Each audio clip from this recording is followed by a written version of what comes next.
Olá pessoal, tudo beleza? Aqui é o professor Jefferson Psim e hoje nós vamos falar um pouquinho sobre propriedades psicométricas do ar. Esse conteúdo é uma breve revisão, tendo em vista que as propriedades psicométricas são propriedades termodinâmicas, né? E é uma breve revisão com o intuito da aplicação em secagem, certo? Bom, então o que são propriedades psicométricas do ar? As propriedades psicométricas do ar, elas são um conjunto de condições do ar relacionadas às suas condições termodinâmicas. Então elas vão definir, de certa forma, a sua condição termodinâmica que o ar se apresenta. Né? Entre essas propriedades, eu destaco aqui algumas, né? Entre elas a temperatura de bulbo seco, a temperatura de bulbo úmido, a pressão de vapor, a razão de mistura, a umidade específica, a umidade absoluta, a umidade relativa, o volume específico e a entalpia. Nem todas, obviamente, nessa ordem, né? Elas têm uma certa importância, principalmente quando a gente trata de secagem, né? Mas de certa forma elas vão influenciar todo o conjunto dessas propriedades, elas vão influenciar na secagem. E nessa aula nós vamos ver um pouquinho de cada uma delas. E elas não são só importantes na etapa de secagem propriamente dita. Quando a gente fala em alimentos, por exemplo, as propriedades psicométricas do ar, elas também vão ser muito importantes nas etapas de armazenamento do produto, né, estocagem do produto, enfim, durante toda a cadeia de transformação de um produto. Elas também influenciam em várias outras partes, né, da área de tecnologia, principalmente na área tecnológica de alimentos. Afinal de contas, a umidade é um parâmetro. A umidade de um alimento ele é um parâmetro muito importante quando trata da conservação dele. E não só isso, né? A umidade, as condições psicométricas do ar, elas são super importantes, inclusive no nosso dia a dia, né? Por exemplo, a previsão do tempo, né? A previsão do clima. As previsões climáticas elas são baseadas nas propriedades. Uma das coisas são as propriedades psicométricas do ar que levam em consideração. E no nosso dia a dia a gente tem alguns exemplos, inclusive alguns curiosos. Um deles eu trago aqui para vocês, né? Então muitos de vocês já devem ter visto, né, o rastro formado por um avião, principalmente num dia seco, né? Esse rastro é bem característico e com pouco vento, né? E o que é isso? Isso é condensação da água formada na etapa de combustão do combustível. Então, o combustível sai, na reação de combustão forma água, né? E aí a gente tem esse rastro de vapor que está condensando lá na atmosfera, certo? Então, fica aí algumas dicas de quando que as propriedades psicométricas são importantes e a gente vai ver um pouquinho disso ao longo dessa aula, tá bem? Então, quais são as principais propriedades psicométricas do ar? Vou trazer aqui um paralelo muito importante com a secagem, certo? Então, a principal propriedade quando a gente fala em secagem é a temperatura de bulbo seco. E essa é a temperatura que nós normalmente costumamos a relacionar quando nós falamos que um dia está quente e um dia está frio, certo? Então, é a temperatura de bulbo seco. O que essa temperatura ela nos representa? Né? É a medida real da temperatura do ambiente, sem nenhuma consideração, certo? Já a temperatura do bulbo úmido, que é outra propriedade super importante, né? Ela é a temperatura mais baixa que o ar pode atingir quando ele é arrefecido. Então, o que acontece nesse processo? Por exemplo, eu arrefeço o ar. O que é arrefecer? É misturar água com ar, certo? Misturar água e ar. Quando a gente faz isso, o ar ele baixa a temperatura. Por que ele baixa a temperatura? Porque ele tem que evaporar aquela água que nós adicionamos. Ou seja, ele se satura de água. E ao se saturar de água, ele baixa a temperatura do ar medindo o que a gente chama de temperatura de bulbo úmido. Por isso que, por exemplo, em alguns estabelecimentos há aqueles ventiladores, principalmente no verão, né, que jogam água junto com a corrente de ar. Isso faz com que a temperatura baixe a uma condição mínima possível. Ou seja, o ar está saturado de umidade, se satura de umidade. E essa relação entre a temperatura de bulbo seco e bulbo úmido, ela é muito importante. Por quê? Porque ela vai dar uma ideia do grau de saturação do ar. E o que acontece então, pessoal? Quando a temperatura de bulbo seco se equivale à temperatura de bulbo úmido, nós dizemos que o ar está saturado. Quanto mais distante ou mais alta estiver a temperatura do bulbo seco em relação à temperatura do bulbo úmido, menos saturado de água está o ar. Então o ar ele consegue carregar uma determinada quantidade de água junto com ele. E essa quantidade ela está relacionada com a diferença dessas duas temperaturas, certo?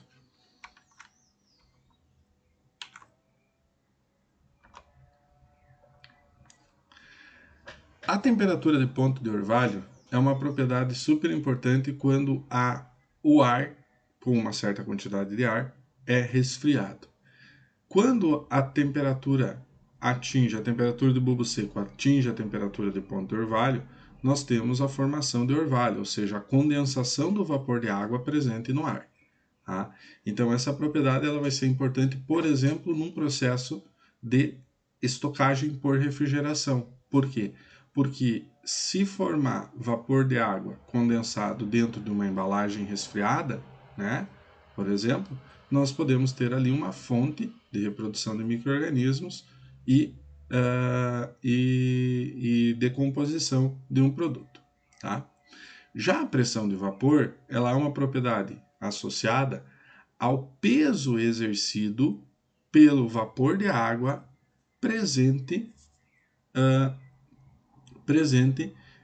no ar, certo? Então ela é o peso exercido apenas pela água presente no ar.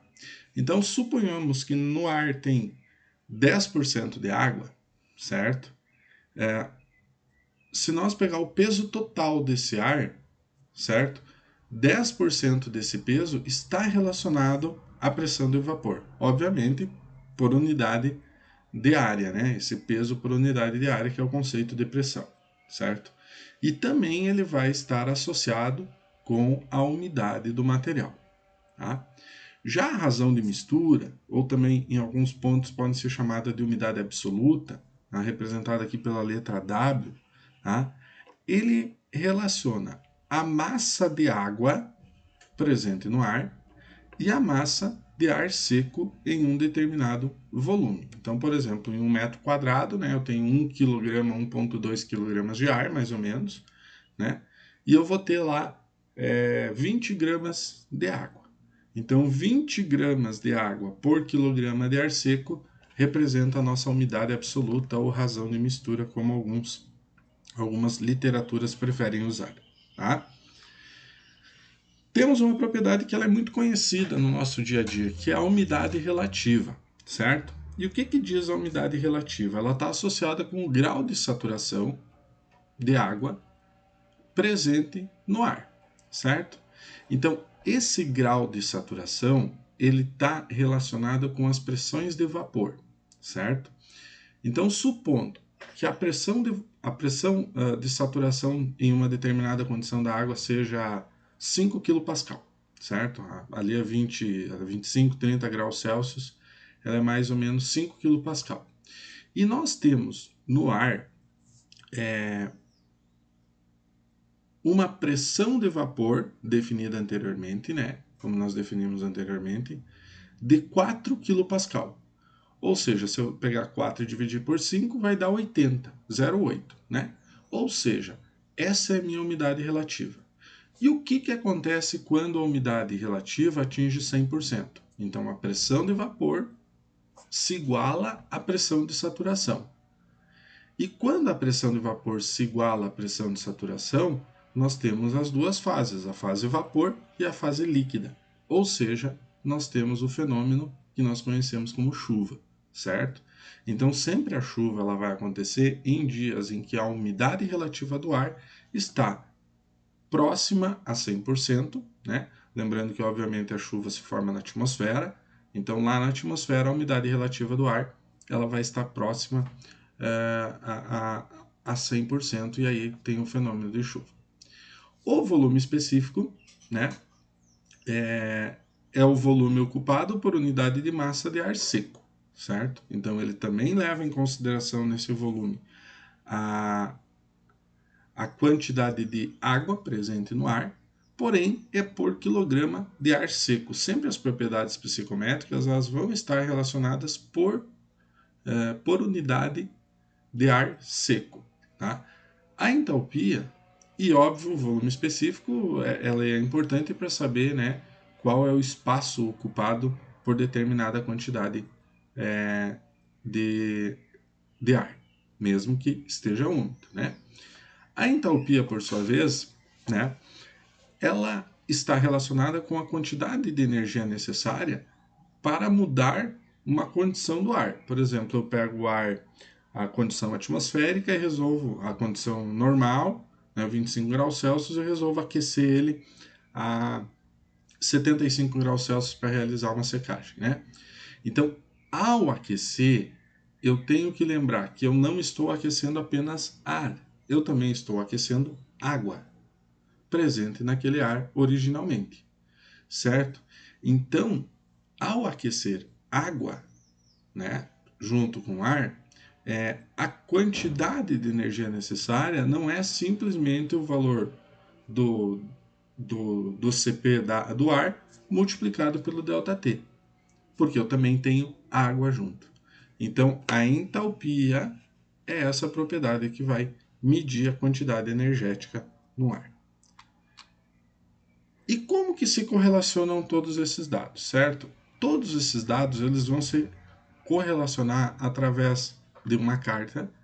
Obviamente que hoje existem vários aplicativos, até em aula eu dou alguns aplicativos, vou deixar o link no comentário do vídeo, para alguns aplicativos, principalmente para celular, tá? Mas a gente tem o que a gente chama de carta psicométrica. O que é essa carta psicométrica, certo?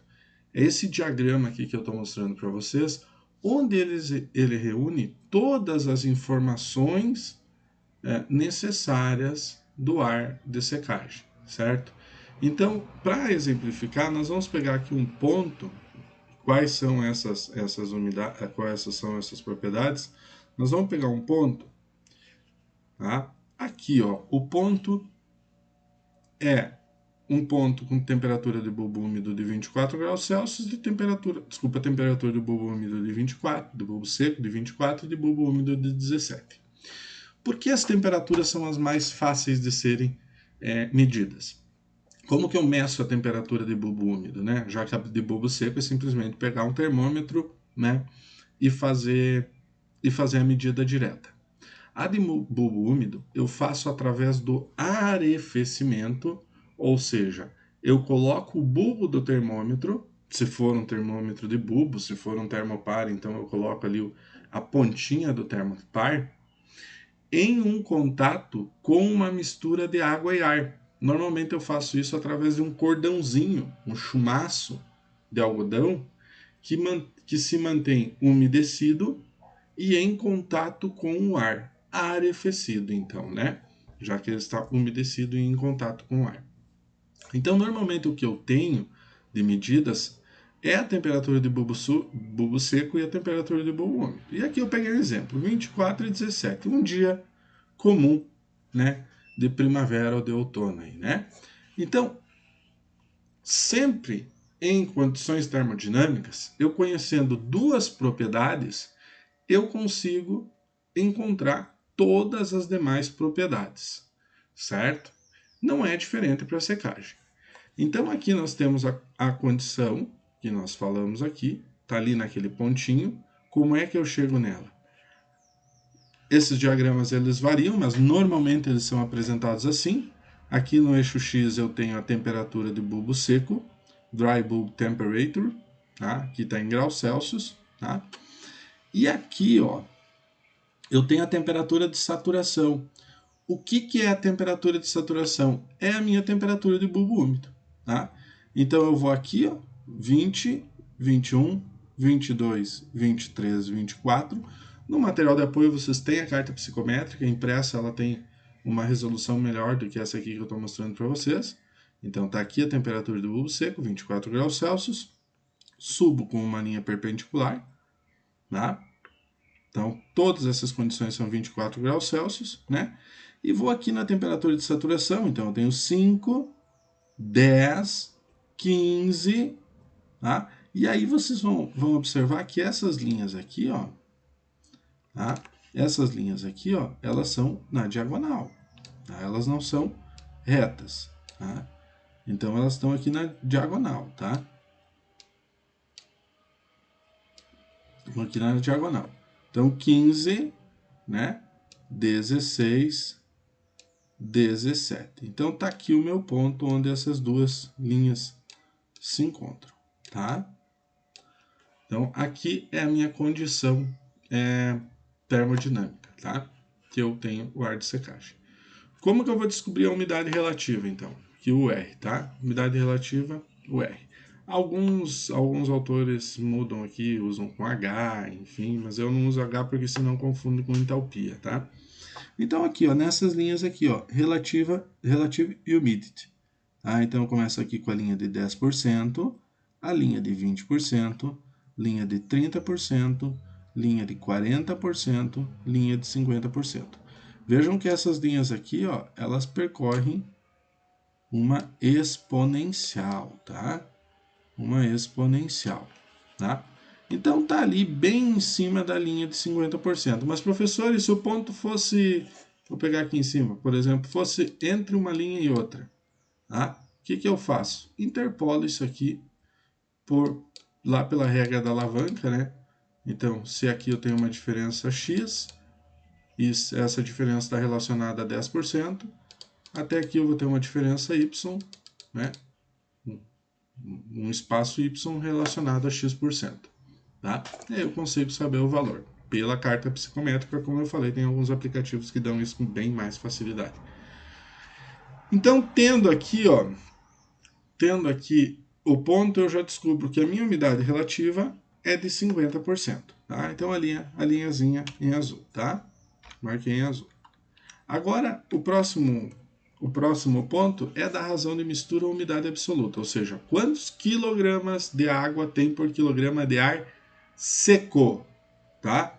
Nessa carta psicométrica, ele chamou de razão de umidade, aqui, ó, humidity ratio, tá? E a unidade dele aqui tá bem ruimzinho de ver, peço desculpas aí, mas vocês vão encontrar cartas bem melhores, tá?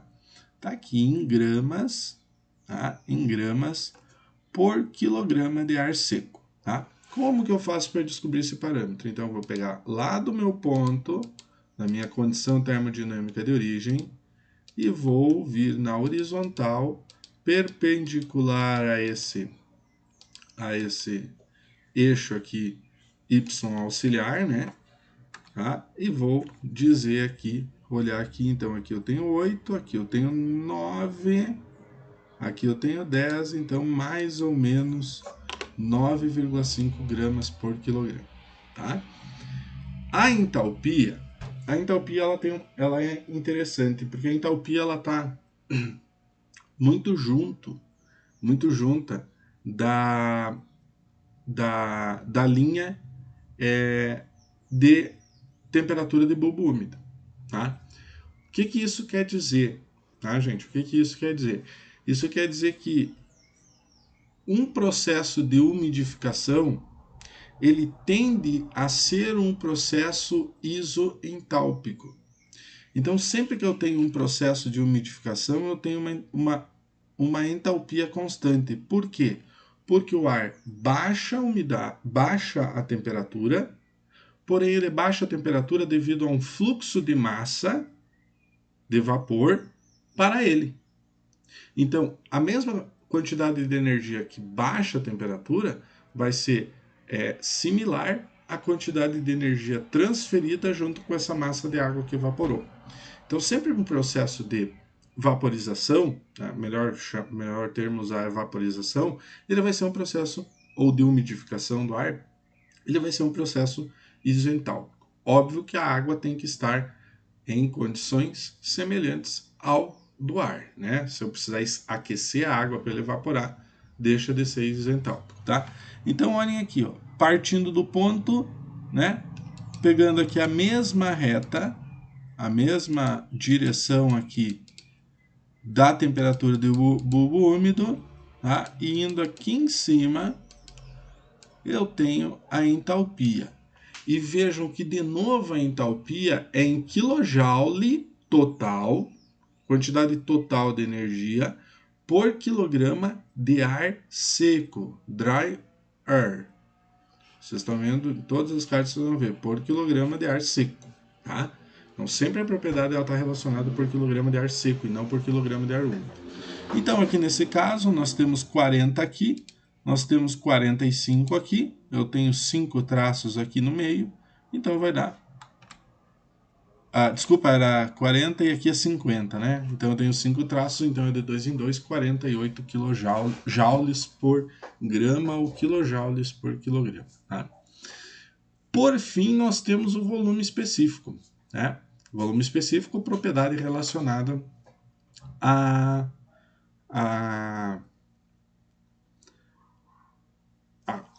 ao espaço ocupado por quilograma de ar seco novamente, tá? E a curva de volume específico, se vocês observarem, elas estão aqui, ó, tá? Então, sempre na diagonal contrária, tá? Das condições de entalpia e de temperatura de saturação. Então, vejam aqui eu tenho um valor, né? Aqui eu tenho outra linha, e meu ponto está aqui mais ou menos no meio, um pouquinho mais próximo dessa outra condição. Vou pegar aqui uma lupa para nos ajudar, né? Vou pegar aqui a lupinha, vamos ver aqui. Vou pegar a lupa aqui, né? Então vejam aqui, ó, os números estão bem difíceis de ver mesmo, né? Mas aqui é 84, tá? Aqui é o valor de 86, então aqui é 0,85, então está entre 0,85 e 0,86, tá? 0,85 e 0,86, mais ou menos 0,854 metro cúbico por quilograma ar seco. Sempre lembrando que é por ar seco, tá? Mesma coisa aqui, mesma coisa aqui. Tá? Então, todas as propriedades são por quilograma de ar seco. Chegando a essas condições, e eu vou voltar aqui nesse diagrama um pouquinho maior, né, nós temos todas as condições psicométricas do ar. E aí nós vamos falar um pouquinho em processos, certo? Em processos de mudança das condições do ar. Então, por exemplo, eu tenho aqui um ar, né? Eu tenho uma condição qualquer aqui do ar, tá? Vou botar aqui essa condição, tá? Então, sempre que eu aqueço o ar ou resfrio o ar de forma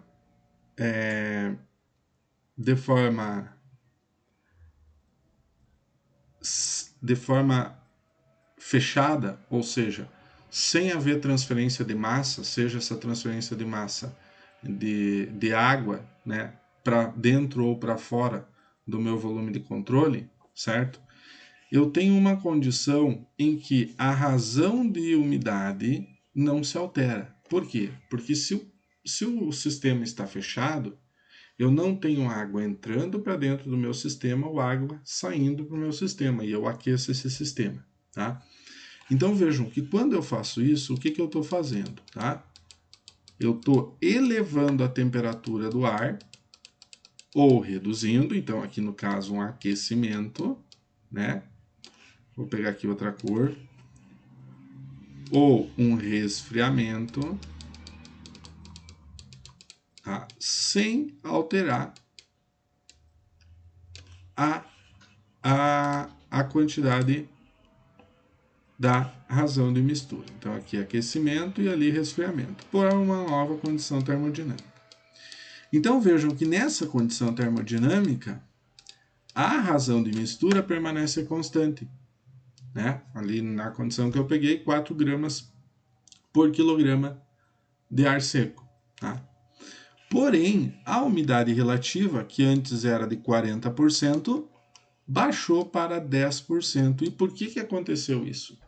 Porque quando eu aqueci o ar, a pressão de saturação aumentou. Então, por exemplo, ali a 35, 40 graus Celsius, nós vamos ter uns 10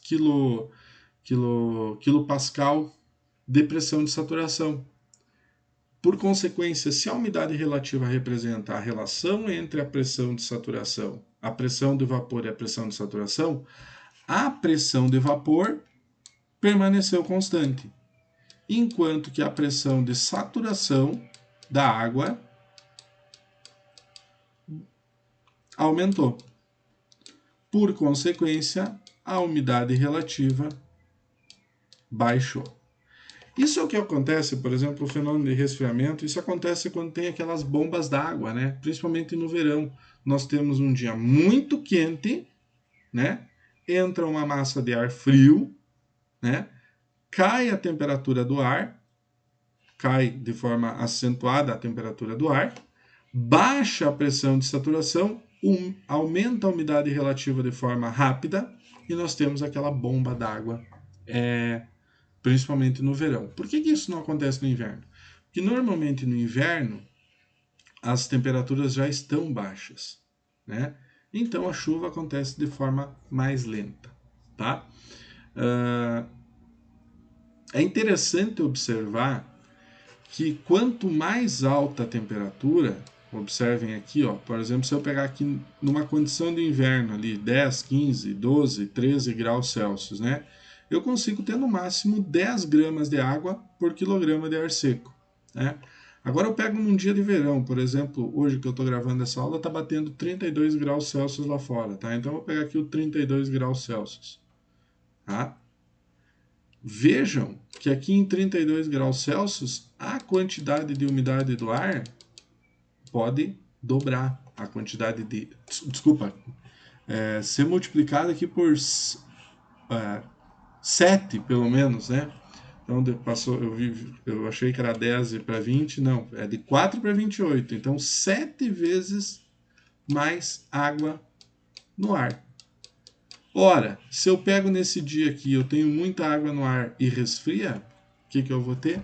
Eu vou ter uma bomba d'água, né? Porque eu tenho muita água para condensar no ar, tá? Então, essa condição ela é super importante, né? Como eu estou falando aqui, questões meteorológicas, mas ela também é uma questão super importante quando a gente fala em secagem de alimentos, principalmente de alimentos. Porque se o ar tem menor umidade relativa, né, ele tem uma maior capacidade, deixa eu limpar aqui algumas coisas, tá? Vou pegar aqui de novo a condição aqui, tá? Vou pegar aqui nos 50 graus, tá? Ele tem uma maior capacidade de absorver água, certo? Então vejam aqui, ó, quando absorve água, tem um processo chamado de umidificação. E como eu falei, o processo de umidificação ele é isentálpico. Tá? Então ele vai percorrer essa diagonal aqui descendente. Tá? Então, olhem só. Se o ar tem pouca umidade, né? Por exemplo, eu vou sair aqui de 4 e eu vou chegar aqui a 15. Até 15, obviamente que a secagem não vai ser dessa forma, mas eu poderia chegar até 15 gramas de ar por quilograma de ar seco. Tá? Agora, se o ar tem muita umidade, eu vou pegar aqui nos 50 graus Celsius, eu vou pegar uma mesma condição, uma condição já com maior quantidade de umidade, eu vou pegar aqui no 15, ó. Por exemplo, se o ar começasse aqui com 15, no máximo que eu ia conseguir chegar era até 24, tá? Até 24. Então vejam que quanto mais seco o ar, né? Quanto mais seco o ar de secagem estiver, uma maior quantidade de água pode ser absorvida por ele. Então aqui foi de 4 para 15, foi 11. né? Aqui de 15 para 24 foi 9, só gramas por quilograma de água. Tá? Então, por isso que a umidade do ar ela é tão importante no processo de secagem. E vocês vão ver mais posteriormente que a umidade do ar ela está associada aos fenômenos de transferência, certo? O quanto de água que eu consigo transferir para o ar de secagem. Tá? Então lembrem que aqui na diagonal eu tenho um processo de arrefecimento ou de umidificação do ar. Sempre vai ser aqui na diagonal esse processo de umidificação que, por exemplo, acontece nas torres de umidificação. Então, retornando. Aquecimento, né? W constante. Resfriamento, W constante. Umidificação, tá? H constante, entalpia constante. Desumidificação, também entalpia constante, se for uma desumidificação adiabática, tá bom? Gente, espero ter feito um breve resumo para vocês, né? Então fica aí o uso da carta psicométrica, vocês vão exercitar isso com alguns problemas de secagem, algumas propriedades vocês vão ter que tirar aqui dessa carta psicométrica e fico à disposição para eventuais esclarecimentos. Beleza, pessoal? Certinho? Obrigado e até a próxima.